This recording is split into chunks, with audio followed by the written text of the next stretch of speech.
નમસ્કાર વિદ્યાર્થી મિત્રો, the HB Kapadia group of schools અને જીએસ ટીવીના ઉપક્રમે પ્રસારિત થતા પાસ થવાના પંચામૃત કાર્યક્રમમાં હું મહેશ પટેલ આપનું હાર્દિક સ્વાગત કરું છું.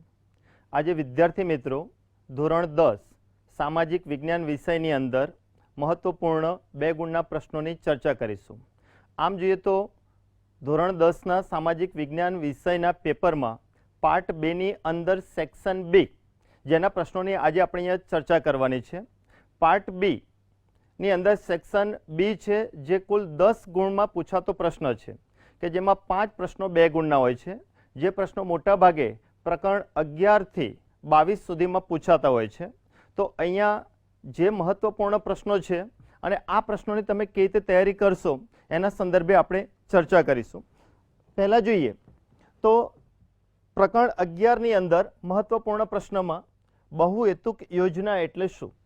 તો બહુહેતુક યોજના એટલે નદી ખીણો સાથે સમન્વિત સમસ્યાઓના હલ સ્વરૂપે સાકાર લેતી યોજના છે.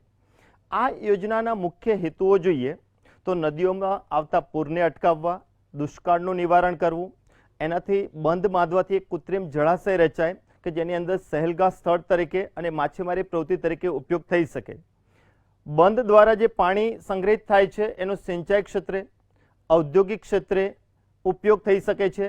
નજીકના ગ્રામ્ય વિસ્તાર અને શહેરી ક્ષેત્રોને પણ પીવાનું પાણી આપી શકાય છે. આ પાણીને ધોધ સ્વરૂપે વહેતું કરી એમાંથી જળ વિદ્યુતનું પણ ઉત્પાદન થઈ શકે છે. એટલે આવા અનેક હેતુઓને સાર્થક કરતી યોજના એટલે બહુહેતુક યોજના આપણે એને કહી શકીએ. બીજો પ્રશ્ન છે કે ભારતમાં જળ સંકટ શા માટે સર્જાયું છે? ત્રીજો પ્રશ્ન છે જળ પ્લાવિત ક્ષેત્ર વિકાસ એટલે શું? ચોથો પ્રશ્ન કે વૃષ્ટિ જળ સંચયન કઈ કઈ રીતે થઈ શકે છે? વૃષ્ટિ એટલે વરસાદના પાણીનો સંગ્રહ આપણે કેવી રીતે કરી શકીએ? તો વરસાદી પાણીના સંગ્રહ માટે શક્ય એટલા વધુમાં વધુ જળાશયોનું નિર્માણ કરવું. આ જળાશયોની અંદર કૂવા, વાવ, તળાવ, સરોવર ઇત્યાદિનું નિર્માણ થઈ શકે. એ ઉપરાંત નદીઓ આડે નાના મોટી બંધ, બંધારા, બોરીબંધ, ચેકડેમ બાંધી શકાય અને પાણીનો સંગ્રહ થઈ શકે. એ સિવાય ઘરેલું વપરાશ માટે અંડરગ્રાઉન્ડ હોજ કે ટાંકાનું નિર્માણ કરી વરસાદી પાણીનો સંગ્રહ કરી અને ઉનાળા જેવી શુષ્ક ઋતુમાં આપણે એનો ઉપયોગ કરી શકીએ. તો આ રીતે વરસાદી પાણીનો સંગ્રહ થઈ શકે. એ ઉપરાંત ખેતરોની ચારે તરફ ઊંડી ખાઈ બનાવીને ચોમાસા દરમિયાન વહી જતા પાણીને અટકાવીને પણ ભૂગર્ભ જળમાં વધારો થઈ શકે અને પાણીનો સંગ્રહ પણ થઈ શકે. આગળ જોઈએ તો આ પ્રશ્નો સિવાય બીજા મહત્વપૂર્ણ પ્રશ્નોમાં આપણે જોઈએ તો પ્રકરણ આગળનું પ્રકરણ છે જે પ્રકરણ 13નો પ્રશ્ન છે. અહીંયા આધુનિક યુગને ખનિજ યુગ પણ કહે છે. એમાં જવાબ એ પ્રકારે તમારે લખવાનો છે કે પ્રાચીન સમયનો માનવી છે એ હથિયાર તરીકે પાષાણ એટલે કે પથ્થરનો ઉપયોગ કરતો એટલે એને પાષાણ યુગ કહેવાયો. એ પછી ક્રમશઃ જે ખનિજની પ્રાપ્તિ થઈ એ ખનિજ કે એ ખનિજનો તબક્કો એ નામથી ઓળખાયો. એટલે કે તાંબુ મળી આવ્યું એટલે એને તામ્રયુગ કહેવાયો. તાંબામાં કલાઈ ભેળવીને કાંસુ બનાવ્યું એટલે એને કહેવાયું કાંસ્યયુગ. અને એ પછી લોખંડ જેવી મજબૂત ધાતુ મળી આવી એટલે એને કહેવાયો લોહયુગ. જ્યારે આજના સમયમાં આપણે 200થી પણ વધુ ખનિજનો ઉપયોગ કરીએ છીએ એટલે આજના યુગને ખનિજ યુગ તરીકે પણ ઓળખવામાં આવે છે. એ પછી વિદ્યુતના સાધનમાં અબરખનો ઉપયોગ થાય છે. તો એનું મુખ્ય કારણ કે અબરખ છે એ વિદ્યુતનું અવાહક છે અને કયા કયા પ્રકારના સાધનમાં ઉપયોગ થાય એ તમારે અહીંયા વિગતે સમજાવવાનું છે. એ પછી સીસાના ઉપયોગ અને ગુણધર્મો જણાવો. તો સીસું એ વજનમાં ભારે પરંતુ મુલાયમ છે એટલે એને આપણે ખનિજ ગેલેના તરીકે ઓળખીએ છીએ. સીસાની ધાતુના ઉપયોગમાં જોઈએ તો વીજતાર, શસ્ત્રો, કાચ, રંગ, બેટરી, સ્ટોરેજ બેટરી ઇત્યાદિમાં સીસાની ધાતુનો ઉપયોગ મોટાભાગે થતો આવ્યો છે. એ ઉપરાંત બોક્સાઇટના ઉપયોગો જણાવો. બોક્સાઇટ ઉપરાંત મેંગેનીઝ, તાંબાના ઉપયોગો, ચૂનાના ઉપયોગો એ પણ 2 ગુણમાં પૂછાતા મહત્વપૂર્ણ પ્રશ્નો કહી શકાય. આગળના જ પ્રકરણમાં આપણે જોઈએ તો 13મું પ્રકરણ ખનિજ સંસાધન કે જેની અંદર મહત્વપૂર્ણ પ્રશ્નોમાં કોલસાને કાળો હીરો કહેવાય છે. તો કોલસો એ માનવને પ્રાચીન સમયકાળથી વિવિધ ક્ષેત્રે ઉપયોગી રહેલો ખનિજ સંસાધન છે. જેના મહત્વપૂર્ણ ઉપયોગમાં જોઈએ તો ઘરેલું બળતણ તરીકે એનો ઉપયોગ થાય છે. રેલવે એન્જિન ચલાવવા માટે એનો ઉપયોગ થાય છે. તાપ વિદ્યુતમાં એનો ઉપયોગ થાય છે. એ ઉપરાંત ખનિજોના ગાળણમાં એનો ઉપયોગ થાય છે. ખનિજ કોલસામાંથી અનેક આડ પેદાશો પણ આપણને પ્રાપ્ત થતી હોય છે, જેમ કે મીઠું, એક્રેલિનિયન, બેન્ઝોલ ઇત્યાદિ પણ એમાંથી મળે છે. એટલે પ્રાચીન સમયકાળથી વધુ ઉપયોગી હોવાથી કોલસાને કાળો હીરો કહેવાય છે. એ ઉપરાંત કોલસો એ અશ્મિભૂત થયેલી વનસ્પતિ છે. એ પછી કુદરતી ગેસ અને ગોબર ગેસ વચ્ચેનો તફાવત સમજાવો અને જળ વિદ્યુતને સફેદ કોલસો કહેવાય છે. એમાં મહત્વપૂર્ણ પ્રશ્નમાં જોઈએ તો કોલસો એ અશ્મિભૂત થયેલી વનસ્પતિ છે કે આજથી 30 કરોડ વર્ષ પહેલા પૃથ્વી સપાટી ઉપર જંગલોનું પ્રમાણ વધુ હતું, પણ આ જંગલો ભૂકંપ જ્વાળામુખી પ્રક્રિયાઓને લીધે પૃથ્વીના પેટાળમાં દટાયા. એટલે આજથી 25 કરોડ વર્ષ પહેલા, એટલે એને આપણે કહીએ કાર્બોનિફેરસ કાળમાં પૃથ્વીના પેટાળમાં કોલસો નિર્માણ પામ્યો હોય એવું માનવામાં આવે છે. એટલે આ પ્રકારે કોલસો એ વનસ્પતિની અશ્મિભૂત સ્વરૂપ છે એમ કહી શકીએ. જળ વિદ્યુત એ સફેદ કોલસો કહેવાય છે કારણ કે જળ વિદ્યુતની અંદર જોઈએ તો કુદરતી ધોધ હોય કે કૃત્રિમ ધોધ વહેતો કરી ટર્બાઇન્સની મદદથી જળ વિદ્યુતનું ઉત્પાદન કરવામાં આવે છે. આ વિદ્યુત ઉત્પાદનની અંદર ક્યાંય કોઈ ખનિજનું દહન થતું નથી, પ્રદૂષણનો પ્રશ્ન ઉપસ્થિત થતો નથી, માટે જળ વિદ્યુતને સફેદ કોલસો કહી શકાય. આ ઉપરાંત આ પાઠમાંથી લિગ્નાઇટ, બિટ્યુમિનસ, એન્થ્રેસાઇટ કોલસાના પ્રકાર છે, જે પૈકી એક પ્રકાર પણ 2 ગુણના પ્રશ્નોમાં પૂછી શકાય. એ સિવાય મહત્વના 13મા પાઠના પ્રશ્નોમાં જોઈએ તો સૌર ઉર્જાની જરૂરિયાત ભવિષ્યમાં ખૂબ જ ઊભી થશે, એ પણ મહત્વપૂર્ણ એક પ્રશ્ન છે. તો 13મા પાઠની અંદર એટલે કે પ્રકરણ 11, 12 અને 13ની અંદર આ મહત્વપૂર્ણ પ્રશ્નો. આગળના પ્રકરણ એટલે કે પ્રકરણ 17ના પ્રશ્નો આપણે 2 ગુણના જોઈએ. આ પ્રશ્નોની અંદર જોઈએ તો પ્રકરણ 16, 17, 21 અને 22 આ પ્રકરણમાંથી મોટાભાગે 2 ગુણના પ્રશ્નો પૂછાતા હોય છે. તો પ્રકરણ 16, 17ના પ્રશ્નોમાં જોઈએ તો અહીંયા 16મા પ્રકરણમાં મોટાભાગે આજ દિન સુધી 2 ગુણના જ પ્રશ્નો પૂછાતા આવ્યા છે અને એમાં મહત્વપૂર્ણ પ્રશ્નો જોઈએ તો 10 થી 12 પ્રશ્નો અહીંયા જોવા મળતા હોય છે. એ પ્રશ્નો પહેલાં આપણે જોઈ લઈએ કે આર્થિક વૃદ્ધિ અને આર્થિક વિકાસ વચ્ચેનો તફાવત સમજાવો. એ પછી વિકાસશીલ દેશોમાં અર્થતંત્રનું દ્વિમુખી સ્વરૂપ પ્રવર્તે છે. સાધનોનો વૈકલ્પિક ઉપયોગ એ પસંદગીનો પ્રશ્ન સર્જે છે. બજાર પદ્ધતિને મુક્ત અર્થતંત્રની પદ્ધતિ કહેવાય છે. સમાજવાદી પદ્ધતિને આદેશો અને પ્રોત્સાહનની પદ્ધતિ કહેવાય છે. મિશ્ર અર્થતંત્રને અંકુશિત કે નિયંત્રિત અર્થતંત્રની પદ્ધતિ તરીકે પણ ઓળખવામાં આવે છે. આ ઉપરાંત વિકાસ વિહોણી વૃદ્ધિ એટલે શું? વિકાસશીલ દેશોમાં સામાજિક માળખું જડ, પછાત અને રૂઢિચુસ્ત જોવા મળે છે. એ પણ મહત્વપૂર્ણ પ્રશ્નો છે. આ પ્રશ્નોની આપણે ચર્ચા કરીએ તો બોર્ડમાં પૂછાયેલા પ્રશ્નોમાં આર્થિક વૃદ્ધિ અને વિકાસ વચ્ચેનો ખ્યાલ. તો આર્થિક વૃદ્ધિનો ખ્યાલ એ મર્યાદિત ખ્યાલ છે, જ્યારે આર્થિક વિકાસનો ખ્યાલ એ વિસ્તૃત અને વ્યાપક ખ્યાલ છે. આર્થિક વૃદ્ધિ એટલે ઉત્પાદન કે ઉત્પાદનના પ્રમાણમાં થતો વધારો, જ્યારે આર્થિક વિકાસ એટલે ઉત્પાદન કે ઉત્પાદનના પ્રમાણમાં થતો વધારો ઉપરાંત ઉત્પાદનની વહેંચણીની રીત, બેરોજગારીમાં ઘટાડો, અસમાનતામાં ઘટાડો, ગરીબીમાં ઘટાડો, નિરક્ષરતા નિવારણ, સામાજિક પરિવર્તન અને લોકોના માનસિક વલણોમાં આવતા ફેરફારને આર્થિક વિકાસ કહી શકાય. એટલે આર્થિક વૃદ્ધિ કરતાં આર્થિક વિકાસનો ખ્યાલ એ વધારે વિસ્તૃત અને વ્યાપક ખ્યાલ છે. આ રીતે બંને સાઈડ 2 પોઈન્ટ તમારે લખવાના છે. વિકાસશીલ દેશોમાં અર્થતંત્રનું દ્વિમુખી સ્વરૂપ પ્રવર્તે છે, પણ બીજા મહત્વપૂર્ણ પ્રશ્નોમાં આપણે જોઈએ તો સમાજવાદી પદ્ધતિને આદેશો અને પ્રોત્સાહનની પદ્ધતિ કહેવાય છે. સમાજવાદી પદ્ધતિની અંદર વ્યક્તિને જરૂરિયાત અને એની શક્તિ મુજબ કામ આપવામાં આવતું હોય છે, પણ વ્યક્તિ વધુ કામ કરી શકે એના માટે પ્રોત્સાહન સ્વરૂપે એવોર્ડ, બહુમાન, ઇનામ આપવામાં આવતું હોય છે. જ્યારે વ્યક્તિને બહુમાન સિવાય આદેશ સ્વરૂપે જો કામ ન કરે તો એની સામે ક્યારેક આદેશ પણ છોડવામાં આવે અને આદેશ સ્વરૂપે જે ક્ષેત્રમાં કામ કરતો હોય એનાથી એને નીચેની પાયરીએ પણ ઉતારી દેવામાં આવતો હોય છે અથવા દૂરના સ્થળે બદલી પણ કરવામાં આવતી હોય છે. માટે સમાજવાદી પદ્ધતિને આદેશો અને પ્રોત્સાહનની પદ્ધતિ તરીકે ઓળખવામાં આવે છે. તો આ હતા પ્રકરણ 16ના મહત્વના 2 ગુણના પ્રશ્નો. હવે પ્રકરણ 17ની અંદર આપણે જોઈએ તો આર્થિક ઉદારીકરણના પરિણામો જણાવો. બોર્ડમાં 3 થી 4 વખત પૂછાયેલો આ પ્રશ્ન છે. તો આર્થિક ઉદારીકરણને પરિણામે ઔદ્યોગિક ઉત્પાદનમાં વધારો થયો, નિકાસમાં વધારો થયો, વિદેશી હુંડિયામણમાં વધારો થયો, ભાવ વધારો અંકુશમાં આવ્યો. આ મહત્વના આર્થિક ઉદારીકરણના લાભ કહી શકાય. તો એની સામે કેટલાક ગેરલાભ પણ થયા. ગેરલાભમાં જોઈએ તો કૃષિ ક્ષેત્રે વિકાસમાં પાછળ રહી ગયા, સરકારનું દેવું વધ્યું અને આવકની અસમાનતા વધી, એટલે કે ધનિક વર્ગ ધનિક બન્યો, ગરીબ વર્ગ ગરીબ બન્યો. આ આર્થિક ઉદારીકરણના પરિણામ કહી શકીએ. ભારતીય અર્થતંત્ર પર વૈશ્વિકીકરણની અસરો જણાવો. એ સિવાય આગળના પ્રશ્નો જોઈએ તો વિશ્વ વેપાર સંગઠનના કાર્યો જણાવો, વિશ્વ વેપાર સંગઠનના હેતુઓ જણાવો. એ પણ મહત્વપૂર્ણ પ્રશ્ન છે. એ સિવાય બીજા આગળના પ્રશ્નોમાં જોઈએ તો ટકાઉ વિકાસ એટલે શું, એ પ્રકરણ 17ના મહત્વપૂર્ણ પ્રશ્નો આપણે કહી શકીએ.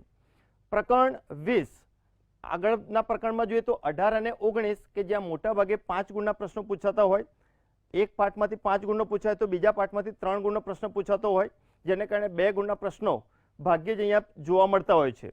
એટલે પ્રકરણ 20, 21 અને 22 એ મહત્વપૂર્ણ 2 ગુણના પ્રશ્નો પૂછાય છે. જેની અંદર પ્રકરણ 20ની અંદર જોઈએ તો સામાજિક વિકાસ એ જટિલ અને ગતિશીલ પ્રક્રિયા છે. એ ઉપરાંત સામાજિક વિકાસ એટલે શું, માનવ વિકાસ એટલે શું, એ સિવાય માથાદીઠ આવક વધે એટલે માનવ વિકાસ વધ્યો કહેવાય નહીં. તેમજ સામાજિક વિકાસ એક જટિલ અને ગતિશીલ પ્રક્રિયા છે. એ પણ 2 ગણના પૂછાતા મહત્વપૂર્ણ પ્રશ્નોમાં આવે. મહિલા સશક્તિકરણના મુખ્ય કેન્દ્ર બિંદુઓ કયા કયા છે, માનવ વિકાસ આંકના નિર્ધારણના નિર્દેશકો કયા કયા છે, માનવ વિકાસ આંકનું નિર્ધારણ શા માટે કરવામાં આવે છે. એ સિવાય મહિલા સશક્તિકરણ એ અર્થતંત્રના સંપૂર્ણ વિકાસની પૂર્વ શરત છે. આ પ્રશ્નો મોટાભાગે 20મા પાઠમાંથી પૂછાતા 2 ગુણના પ્રશ્નો છે. હવે વિદ્યાર્થી મિત્રો પ્રકરણ 21 અને 22 કે જેમાંથી આજ દિન સુધી બોર્ડની પરીક્ષાની અંદર મોટાભાગે 2 ગુણના જ પ્રશ્નો પૂછાયા છે. એટલે તમારે આ પ્રકરણની અંદર 2 ગુણના પ્રશ્નો અને MCQ ઉપર જ વધારે ધ્યાન આપવાનું છે. પ્રકરણ 21ની અંદર 2 ગુણના પ્રશ્નોમાં આપણે જોઈએ તો મહત્વપૂર્ણ પ્રશ્નોમાં કે સાંપ્રદાયિકતાને દૂર કરવા માટે કયા કયા પ્રયાસો કરવા જોઈએ એ મહત્વપૂર્ણ પ્રશ્ન છે. એ સિવાય કાનૂની સાક્ષરતા એટલે શું, એ ઉપરાંત અહીંયા આપેલા પ્રશ્નો છે એની અંદર અનુસૂચિત જાતિ લાંબા સમય સુધી પછાત રહી, ધાર્મિક સ્વતંત્રતાનો હક એ લઘુમતીઓને ધાર્મિક વિશ્વાસ અપાવે છે, નાગાલેન્ડને અલગ રાજ્યનો દરજ્જો આપવા છતાં ત્યાં બળવાખોરી ચાલુ રહી છે, ત્રિપુરામાં બળવાખોરી ફૂલી ફાલી છે. આ સિવાય પણ પંજાબમાં બળવાખોરી, નક્સલવાદી આંદોલન, એ સિવાય બંધારણની અંદર SC અને ST એટલે કે અનુસૂચિત જાતિ અને અનુસૂચિત જનજાતિ માટેની જે બંધારણીય જોગવાઈઓ છે, જે પૈકીની કોઈ એક કલમ અથવા એની જોગવાઈ પૂછી શકાય. જેમ કે બંધારણીય કલમ 15, બંધારણીય કલમ 16(4), બંધારણીય કલમ 17, બંધારણીય કલમ 19(5), બંધારણીય કલમ 46. આ મહત્વપૂર્ણ કલમો અને એની જોગવાઈઓ પણ 2 ગુણના પ્રશ્નમાં પૂછી શકાય. પણ આપણે અહીંયા મહત્વપૂર્ણ જે પ્રશ્નો છે એની ચર્ચા કરીએ તો એમાં છે કે નાગાલેન્ડને અલગ રાજ્યનો દરજ્જો આપવા છતાં ત્યાં બળવાખોરી ચાલુ રહી. તો આ પ્રશ્નના જવાબમાં વિદ્યાર્થી મિત્રો તમારે લખવાનું છે કે નાગાલેન્ડ એ પૂર્વ ભારતની અંદર આવેલો પ્રદેશ છે.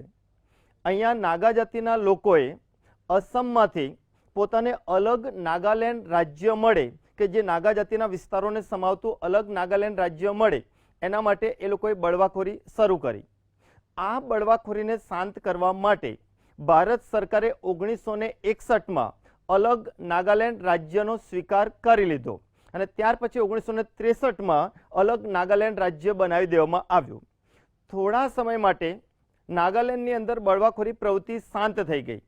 પછી અમુક વર્ષો બાદ ફરી આ બળવાખોરી પ્રવૃત્તિ શરૂ થઈ.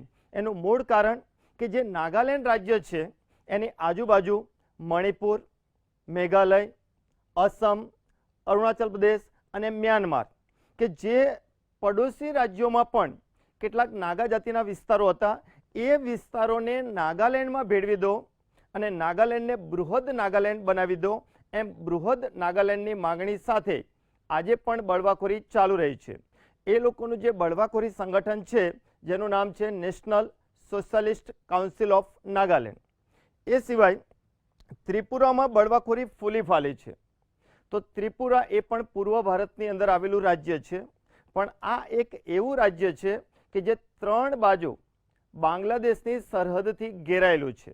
એટલે બાંગ્લાદેશમાંથી કેટલાક લોકો વારંવાર ત્રિપુરાની અંદર ઘૂસી આવે છે. તો બાંગ્લાદેશમાંથી ઘૂસી આવેલા લોકોને ડરાવી, ધમકાવી, મારી અને બાંગ્લાદેશમાં પાછા કાઢવા માટે ત્રિપુરાની અંદર બળવાખોરી શરૂ થઈ. ત્રિપુરાના મૂળ લોકોના 2 સંગઠનો છે, જેની અંદર ATTF એટલે કે ઓલ ત્રિપુરા ટાઈગર ફોર્સ અને બીજું સંગઠન છે NLFT એટલે કે national liberation front of Tripura.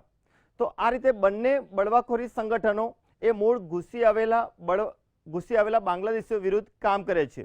પણ ઘૂસી આવેલા બાંગ્લાદેશીઓએ પણ પોતાના રક્ષણ માટે ત્રિપુરા ઉપજાતિ ઝુપા સમિતિ નામે સંગઠન રચ્યું છે. એટલે આજે ત્રિપુરાની અંદરો અંદર આ બંને સંગઠનો લડી રહ્યા છે. એટલે કહી શકાય કે ત્રિપુરામાં બળવાખોરી ફૂલી ફાલી છે. એ સિવાય પૂછાતો મહત્વપૂર્ણ પ્રશ્ન નક્સલવાદી આંદોલન. આમ જોઈએ તો ભારતની અંદર આજે સૌથી વધુ સક્રિય બળવાખોરી સંગઠન હોય તો એ નક્સલવાદ દેખાય છે. આ નક્સલવાદી આંદોલનની અંદર કે ચીનની અંદર માઓના પ્રભાવથી પ્રભાવિત પશ્ચિમ બંગાળની અંદર નક્સલબારી ગામના લોકો થયા. એટલે આ નક્સલબારી ગામના લોકોએ 1967ની અંદર માઓના વિચારોથી પ્રભાવિત થઈ નક્સલવાદી આંદોલન શરૂ કર્યું. આ નક્સલવાદી આંદોલન એ મૂળ માઓવાદી બળવાખોરીનું જ એક સ્વરૂપ છે, પણ પશ્ચિમ બંગાળના નક્સલબારી ગામથી શરૂ થયું એટલે એને કહેવાય છે નક્સલવાદી આંદોલન. આ નક્સલવાદીઓ છે એમના મુખ્ય 2 સંગઠનો છે, પીપલ્સ વોર ગ્રુપ અને માઓવાદી સામ્યવાદી સંગઠન. હવે આ નક્સલવાદી આંદોલન માત્ર પશ્ચિમ બંગાળ પૂરતું સીમિત નથી, પણ ઓરિસ્સા, આંધ્રપ્રદેશ, મધ્યપ્રદેશ, છત્તીસગઢ, ત્રિપુરા, મહારાષ્ટ્ર, ઝારખંડ, કેરળ આવા અનેક રાજ્યોની અંદર આ આંદોલનનો ફેલાવો થયેલો જોવા મળે છે. અને આજે છત્તીસગઢ, ઝારખંડની અંદર વધુ સક્રિય સ્વરૂપે આ આંદોલન ચાલી રહેલું આપણે જોવા મળી રહ્યું છે. એ સિવાય બીજો એક મહત્વપૂર્ણ પ્રશ્ન, પંજાબમાં બળવાખોરી. તો પંજાબની અંદર 1980ના દશકા દરમિયાન પંજાબના કેટલાક લોકોએ અલગ ખાલિસ્તાન રાજ્યની માગણી સંદર્ભે બળવાખોરી પ્રવૃત્તિ શરૂ કરી. આ લોકો અત્યાધુનિક શસ્ત્રો સાથે ભારતીય સૈન્ય સામે, ભારતીય સરકાર સામે લડી રહ્યા હતા. અને આ બળવાખોરી સંગઠનો કે જે ધાર્મિક સ્થાનોની આડમાં રહી અને પોતાની પ્રવૃત્તિઓ ચલાવતા હતા, ખાસ કરીને અમૃતસરની અંદર સુવર્ણ મંદિરમાં આશ્રય લેતા હતા. તો આ બળવાખોરી સંગઠનને દબાવવા માટે ભારત સરકારે બ્લુ સ્ટાર નામે કાર્યવાહી શરૂ કરી. આ કાર્યવાહીની અંદર જે પંજાબના બળવાખોરી સંગઠનોનો મુખ્ય નેતા હતો એ હણાયો અને ત્યાર પછી ટૂંકા સમયગાળાની અંદર આ સંગઠન નષ્ટ થઈ ગયું, જે આજે ક્યાંય જોવા મળતું નથી. તો આ રીતે આ મહત્વપૂર્ણ પ્રશ્નો હતા. એ સિવાય બીજા 2 તફાવત છે, આતંકવાદ અને બળવાખોરી. આતંકવાદ અને ક્રાંતિકારી પ્રવૃત્તિ.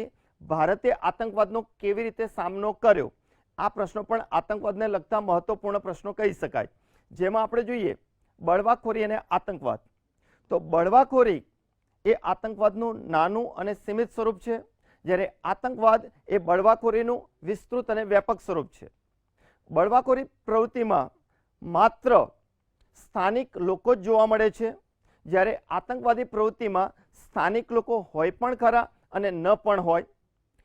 બળવાખોરી પ્રવૃત્તિ એ દેશની સરકાર વિરુદ્ધ ચાલતી પ્રવૃત્તિ છે, જ્યારે આતંકવાદી પ્રવૃત્તિ દેશ કે વિદેશની સરકાર વિરુદ્ધ ચાલતી પ્રવૃત્તિ છે.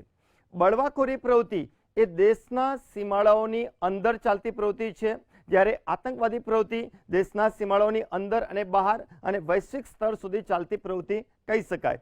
તો આ તફાવતની અંદર બંને બાજુ તમારે 4-4 પોઈન્ટ લખવાના રહેશે.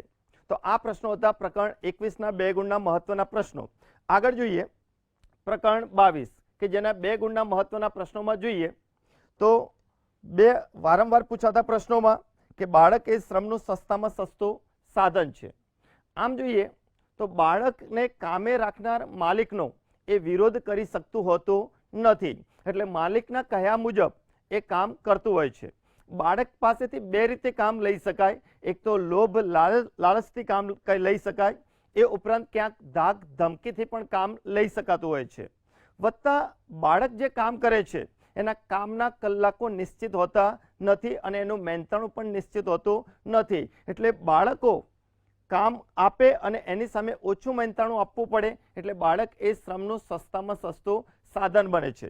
એ સિવાય બાળ મજૂરીનું મુખ્ય કારણ ગરીબી છે. આ સિવાય આ પ્રકરણ એટલે કે પ્રકરણ 22માંથી પૂછાતા બીજા મહત્વપૂર્ણ પ્રશ્નોમાં જોઈએ તો વિકલાંગોની સમસ્યાઓ, વૃદ્ધાવસ્થાની સમસ્યાઓ, વિકલાંગો માટેના કાયદાઓ, ભ્રષ્ટાચારને અટકાવવા માટેના ઉપાયો, ભ્રષ્ટાચારને ક્યારે તિલાંજલિ આપી શકાય, અસામાજિક પ્રવૃત્તિ એટલે શું અને અસામાજિક પ્રવૃત્તિઓ કઈ કઈ છે, આ પણ મહત્વપૂર્ણ પ્રશ્નો પ્રકરણ 22ના ગણી શકાય. તો વિદ્યાર્થી મિત્રો, આ રીતે આપણે સેક્શન એ અને સેક્શન બીની અંદર મહત્વપૂર્ણ જે પણ 2 ગુણના પ્રશ્નો હતા એની ચર્ચા અત્યાર સુધીના એપિસોડમાં જોઈ. હવે આપણે આગળના એપિસોડની અંદર સેક્શન સી 3 ગુણના પ્રશ્નોની ચર્ચા કરીશું. પણ તમે જોતા રહેશો. એના માટે કાર્યક્રમ પાસ થવાનું પંચામૃત. અસ્તુ.